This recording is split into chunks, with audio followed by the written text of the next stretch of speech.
Hello and welcome to this video course on ranking your YouTube channel higher. All right, so this is video number 1, and this is going to be the introduction to the YouTube video traffic course. Now, before we talk about the course, I want to make sure that you're in the right mindset. So I want to say that the goal here is to focus on building a brand. If you can start thinking that way, you're going to have a long-term strategy which will actually help you not only in the YouTube traffic and getting ranked on YouTube and getting natural organic traffic and all of that, but it'll also help you in many other ways as well. Now, while that may not make a lot of sense right now, it will in just a second. Now, this is not about throwing hundreds or even thousands of backlinks at your YouTube channel properties or videos. What you really want to do here is to focus on quality and not quantity here.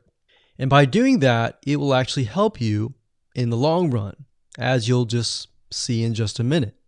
So before we get started and talk about the course, what I want to do now is give you a quick overview of what's inside this video course. Video number 1 is the introduction, of course. Video number 2 is what this is not about. And I want to make sure that I cover this because a lot of times when we talk about ranking on YouTube or Google or getting traffic or of any sort, there's a lot of assumptions that are made. So I want to make sure that we cover those assumptions and possibly roadblocks that are blocking your way. Video number 3, we'll talk about what Google wants and the strategy. If you understand what Google wants, then it'll make more sense on what the strategy is all about and how to implement it correctly. Video number 4, we'll talk about the ring, which is the strategy here. And of course, video number 5, we'll talk about how to automate the ring. Video number 6, we'll talk about account creation. And video number 7, we'll talk about how to outsource the account creation and the very tedious process of building the ring. And of course, video number 8, we'll talk about testing this out. And while that might seem a little bit simple, it really is and does take some time to make sure that everything works. So with that said, let's talk about getting started and what you're going to need. You're obviously going to need a product or service to sell. You're going to need to have a YouTube channel. You're going to definitely need to have money to outsource. If you do it yourself, it's going to take about a week or sometimes 2 weeks. But once it's set up and is good to go, then everything is automated. But at the end of the day, your time is valuable, so I recommend just outsourcing this process. But knowing how everything works and all of that will allow you to teach whoever you outsource this to, or you can pick and choose people that we will recommend that we have used personally to set things up for you as well. So with that said, let's move on to video number 2. Hello and welcome back. This is video number 2, and we're going to talk about what this is not. One of the biggest mistakes that we see a lot of people make is they assume that they know certain things, they know the strategy, they bring in what they already know and what they've seen work, and automatically assume that that is what the strategy is about. But by doing that, what ends up happening is we see that people set themselves up for failure.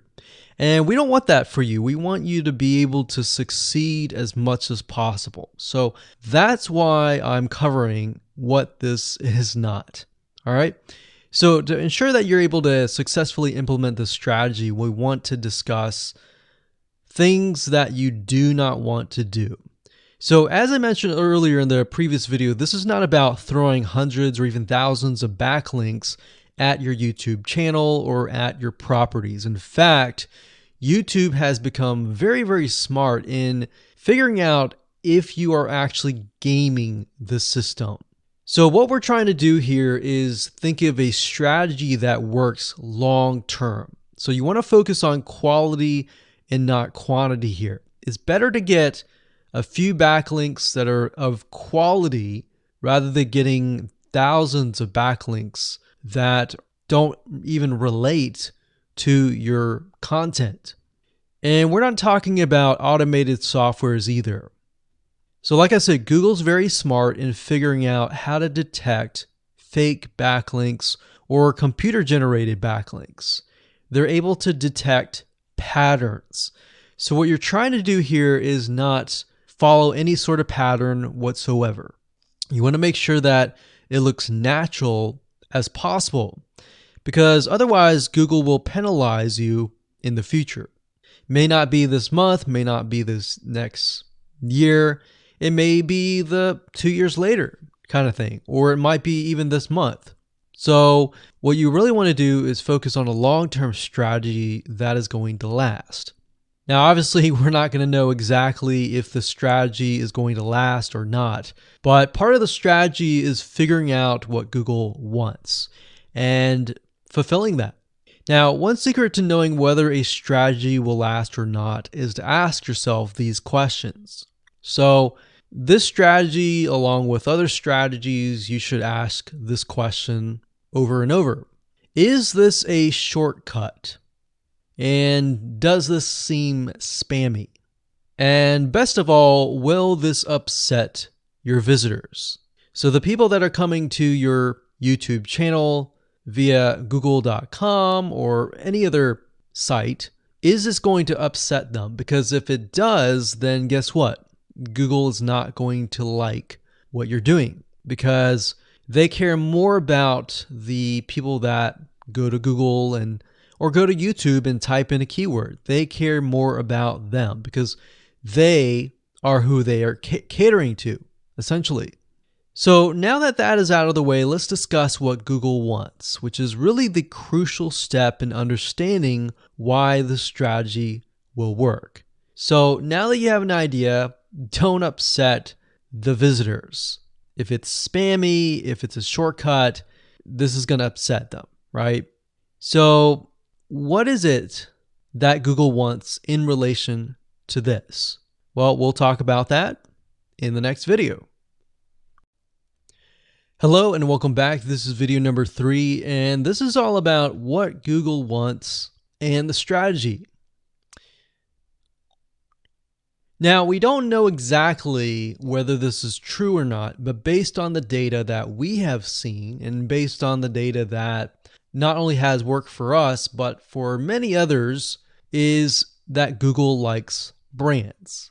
Now, it's not necessarily that they are particularly liking brands because brands make a lot of money or anything like that. But what we've realized are certain variables that make a brand stand out. So they don't exactly go out and tell people that they like brands, but based on the data that we've seen, we have seen brands rank better. So why is that? Why is it that Google seems to rank brands better? It's because brands last long term, and they oftentimes provide value. Remember, going back to what makes the visitors happy, it's the value that they are offering, right? At least the majority. So you'll notice that brands tend to have a really good following of fans that love their content. So why is that important? Well, their concern isn't really necessarily the brand, but giving people that are searching certain keywords on Google or YouTube, giving them what they want. Now, you'll notice that brands attract a consistent following as well.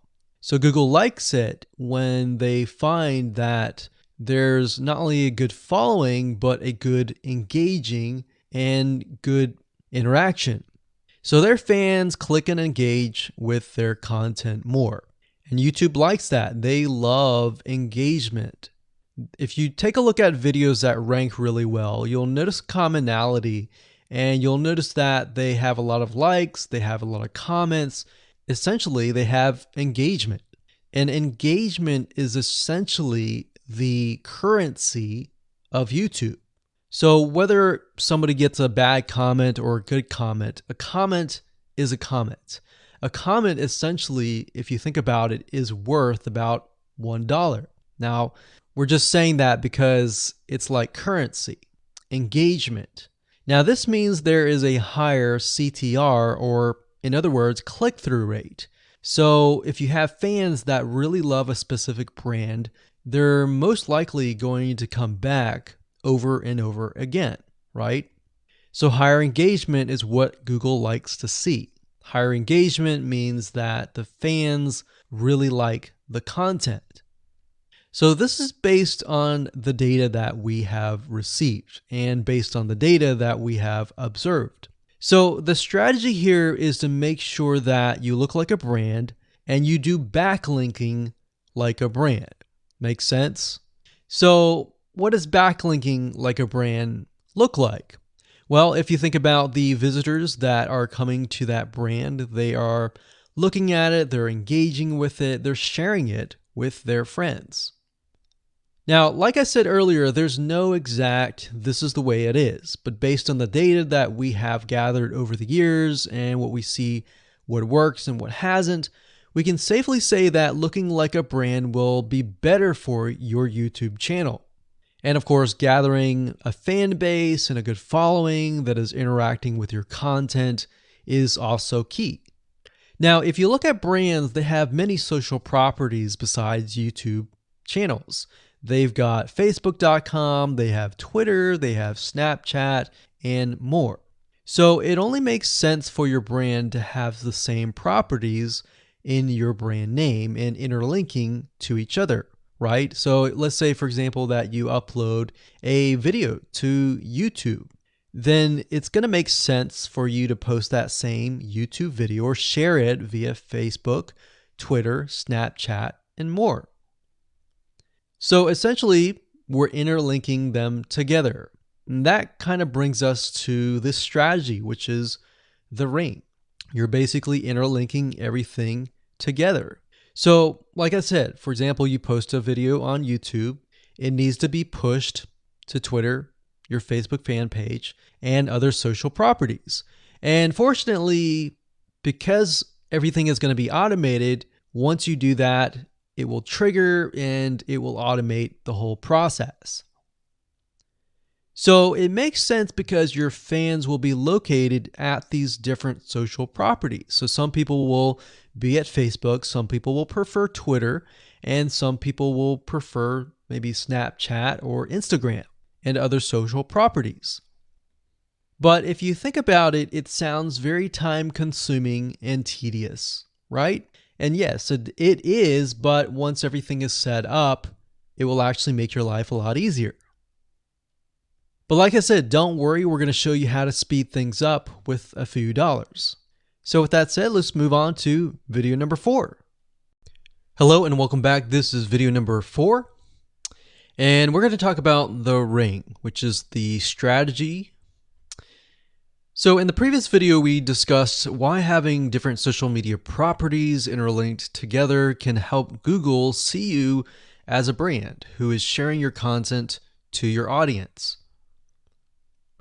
In other words, these aren't just random backlinks, but links from big sites that are branded towards your company. And this is why this is super targeted and is much more powerful than a simple backlink. Make sense? So now let's take a look at what this looks like in real life. So let's head on over to our nifty mind mapping software. I'm going to map things out so that you're going to be able to visually see how it all works. Okay, so to better understand how this works, we're going to map things out. Now, before we map things out, I want to start with some basics, and let's just pull this out here. So essentially the concept here is as you're building your brand, you're going to have many different social properties. And let's say, for example, this is the Facebook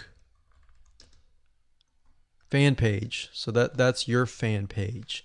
And We've got the YouTube channel over here because that is our end goal, is to have our YouTube channel get ranked higher. So essentially what we're doing is we're getting a backlink from this to here. And this could be Facebook, it could be Twitter, it could be Instagram, it could be any other social media platform. But it has to be branded towards you. It can't just be somebody else's fan page unless it is actually related. But if it's related and if it's branded as yours and it's linking to your YouTube channel, that essentially is a vote of confidence, but also it shows YouTube that you're interlinking. So that's basically the concept here. Now, if we dig a little deeper, basically what we want to set up is every time we upload a YouTube video and it gets posted, maybe it gets posted publicly, what ends up happening is we push that YouTube video and get it embedded onto the Facebook fan page, the Twitter page, the WordPress page, and all of that.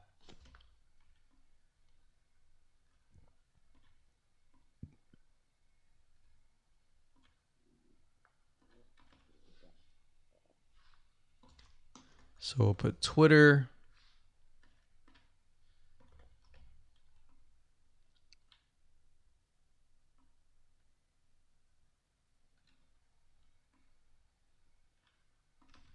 And we'll do WordPress.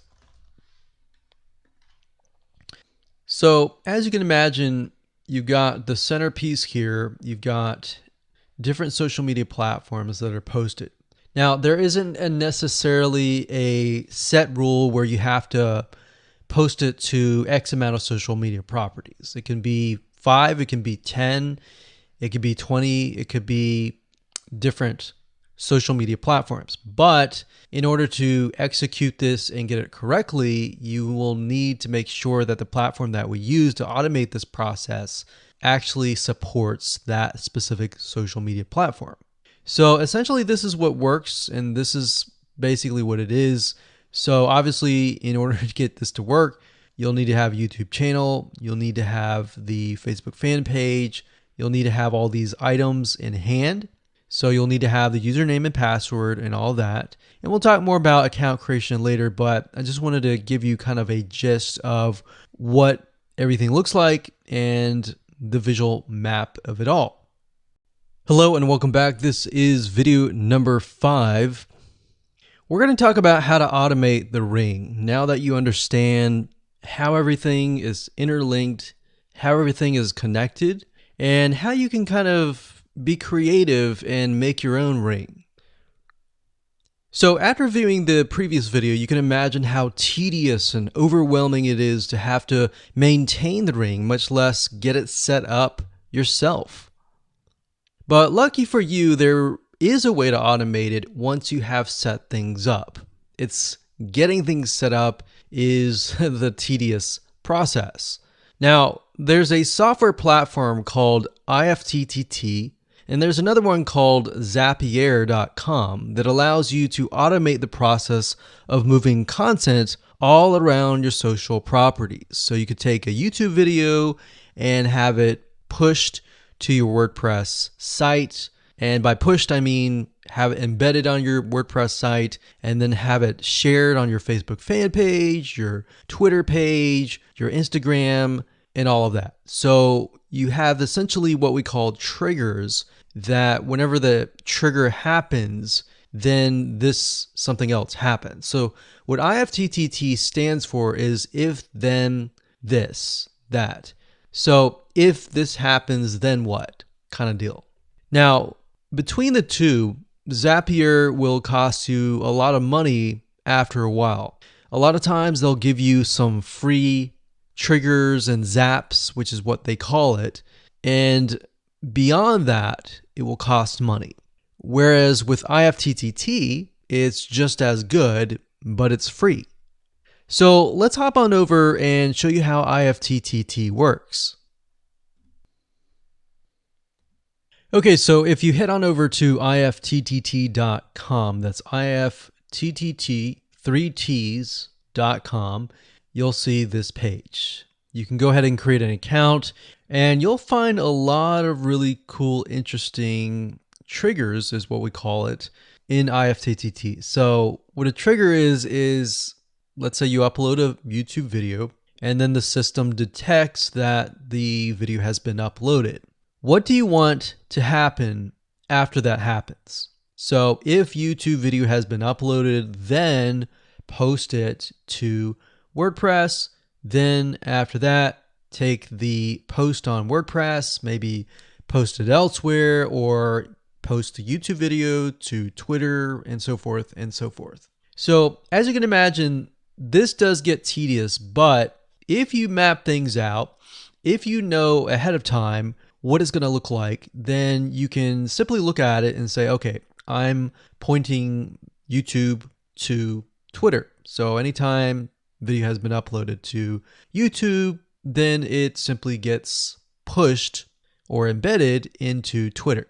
So we need to make a IFTTT trigger for that. So to do that, it's very easy. All you have to do is go to My Applets up here, and you can do a search for applets. Now services over here, I'm not going to click that, but this tab here allows you to essentially connect to all the services that you're going to be using. So for example, as you can see here, I've got Tumblr to Weebly, RSS to Google Drive, a YouTube like to OneNote, YouTube like to Facebook page. And the reason why you might want to have YouTube likes is, let's say for example that you already have maybe 50 videos on your YouTube channel, but you want to find a way to get those videos embedded. So what we figured out is that YouTube likes is the way to go. So obviously you can't re-upload a video that hasn't already been uploaded and is already getting thousands of views. The way you go about it is create a YouTube like trigger so that you can simply like it, and then it gets posted to throughout your network. Now, as you can see here, you can easily get lost in the mix of everything. So that's why I said visually map everything out first, and then from that point, then you can simply go in and set things up. So like Blogger to Weebly, YouTube to Facebook, YouTube to Blogger, YouTube to Instapaper, YouTube to DIIGO, YouTube to Google Plus page via Buffer, and all that. And we got YouTube to Tumblr, YouTube to Twitter. So it can go on and on and on if you really wanted to, or you can simply pick and choose what you want and what you don't want and go from there. Now, in order to turn them on, you can simply click here to turn them on. But for the sake of just showing you, this is what it looks like. So as you can see, the Tumblr to Weebly is activated. So when it is activated, it'll have the on button and the green light. Hello and welcome to video number 6, and we're going to talk about account creation. Okay, so obviously in order to set up the IFTTT ring, you need to have accounts for all of your branded social properties. So in other words, you need to have the username and password for Facebook, for Twitter, for all the other social media properties. Now, obviously, if you already have some, then great. You don't have to create those. But for the ones that you do not have, you want to be able to create those. Now, while that does sound very simple, there's a few things that you really need to focus on. So to make sure that you're successfully able to do this without risking your accounts being closed, and that does happen, we're going to cover a few things that you must do with all of your accounts. In fact, some of our accounts have been banned or closed by mistake because it has to be done a certain way. So you need to make sure that you have everything correct. Now, first, you need to have an email address, preferably a Gmail account or an email account that is reliable. And you need to have one email address for that. Typically, you want to have something that is branded as well, because you never know with these social media platforms if they're analyzing every step of the process. Now, most social media accounts we have found require you to have a unique telephone number. So you will need to use either yours or you'll need to get one. If you don't have one and you don't want to use your personal telephone, there are several places to get unique telephone numbers that can be used for both voice and SMS. And the reason why you want to have it for SMS as well is because some of these social media platforms will send you a text message. Now, one in particular that we use is called line2.com. That's line2.com. And of course, there are many out there, but this is just one that we have tested and it works really well. So a lot of times when you create a brand new social media property, an account, you need to have a unique telephone number. Now, the reason for needing a unique telephone number is because most social media platforms, they really want to make sure that you are legitimate, especially nowadays. They have a lot of checks and balances and things that you need to get around to make sure that your account stays open. In fact, recently Facebook has been on a major crackdown, especially with everything that's been going on in the news. They want to make sure that you're legit and that you are not fake. Another thing is you'll also need to have a short bio, a description about your business, your website URL, a picture that is yours, and a professional, or if you don't have your picture, you can use a professionally royalty-free stock photo. Now, why do you need all this information? Well, the reason why you need all this information is because when it comes to account creation, you are going to need to have every piece of these items in hand to copy and paste over. Obviously, if you outsource this process, it's going to be a lot easier. And with that case, you're definitely going to need these items. And it's just going to make your life a lot easier when you're able to copy and paste and all of that. Your picture is actually very important because even Facebook will review photos on all accounts to make sure that fake accounts are not created. In fact, we created an account one time and it was using kind of a fake image. And even though it was royalty free and all of that, Facebook declined it and in fact did not approve the account. So they really want to make sure that your account is legitimate. Now, it's best if you take all this information and you write it out in an Excel spreadsheet so that you have it in hand. You have the username and passwords of all the social media properties, and you can simply log in and begin to create the accounts. So those are kind of the best practices that we have found over the years in terms of creating accounts. And while some of those seem very basic, the one that really stood out that was really important was making sure that you had that unique telephone number. Okay, so hello and welcome to video number 7. We're going to talk about outsourcing. So as you can imagine, creating a ring is very time consuming, especially depending on how big the ring is and how many rings there are and all of that. So it can go anywhere from a few hours to a few days to even a few weeks. And that's the reality of it, is it takes hard work. But once it is set up and running, then you will begin to get better search engine ranking and you'll be able to get more exposure. So like I said, it can take a week or two for someone who's never done this before. In fact, if you outsource it, it's most likely going to take about a week for somebody who knows how to get things done, because account creation takes a lot of time. And then connecting everything from the triggers to the if-else statements and all of that. So what we found over the years is outsourcing is worth it.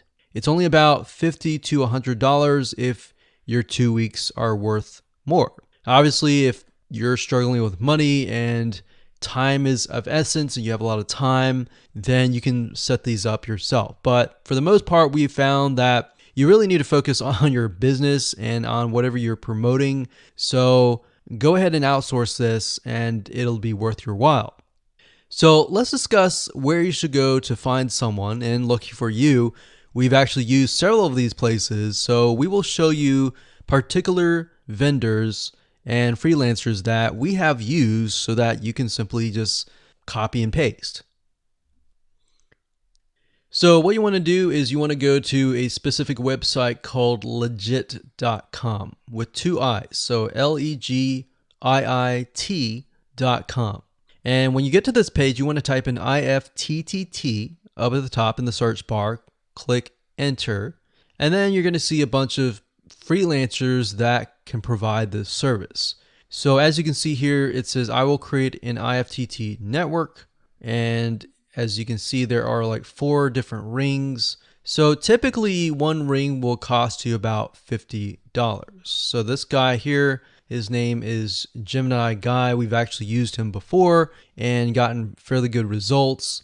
And what he'll do is all you have to do is give him the information for, like I said, the accounts, and have the username and password. And what we usually do is we create a brand new email account. So it's nothing related to the old business accounts or anything like that. So it's a new email account, all the information on a spreadsheet, and then we send it over to him. He creates the accounts, and then he logs into your IFTTT account, which you'll need an account for that as well, and then he'll set everything up. There's a lot of people that are doing this type of stuff. Some are doing like video embeds, and that's another thing with YouTube. One ranking factor is the more embeds, the better. But the more embeds that are done on a branded social property or a property that is actually related to your theme, that is actually better. The reason why is an embed is kind of considered a backlink to YouTube. So if we were to create a IFTTT network that is specifically creating as many embeds in different social media properties, that can help as well. So we can have a ring or several rings, and on top of that, we can have video embeds.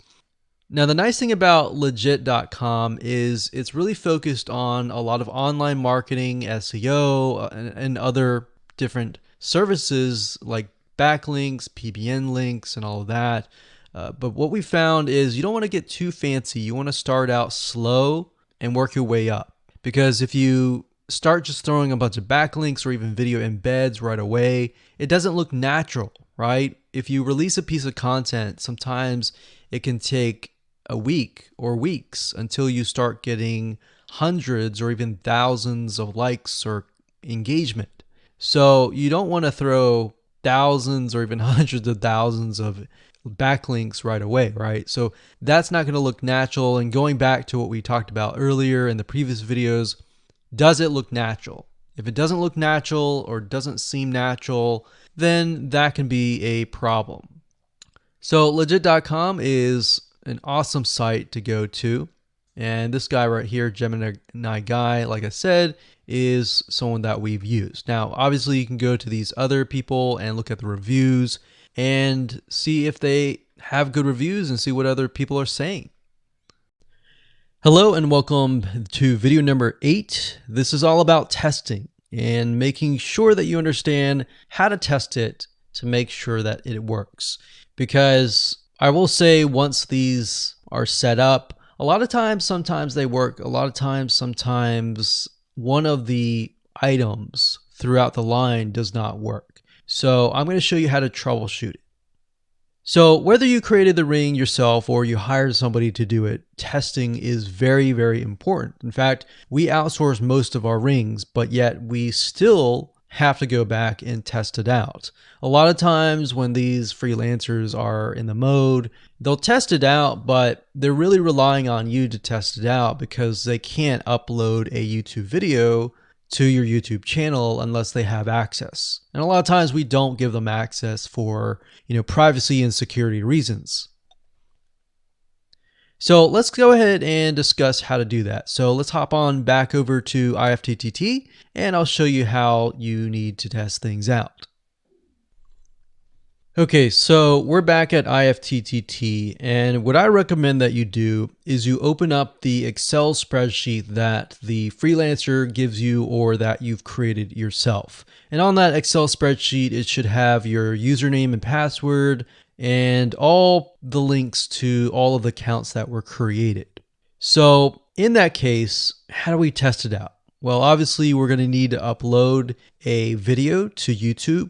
Now, I'm not going to do that now, but if you upload that, everything should work throughout the network. So the way you can test things out is simply by going to the websites that are in the Excel spreadsheet. So once you go there, if it has been posted, it works. If it's not working. If it's not working, then you'll need to kind of troubleshoot it. Either get the guy who created the ring to help you out, or if you did it yourself, this is basically what you need to do. So you need to check through and figure out what's not working. So if we found that the YouTube video is not being posted to blogger.com, we need to figure out why. So we need to go to the applet. So this in case is the YouTube like to Blogger.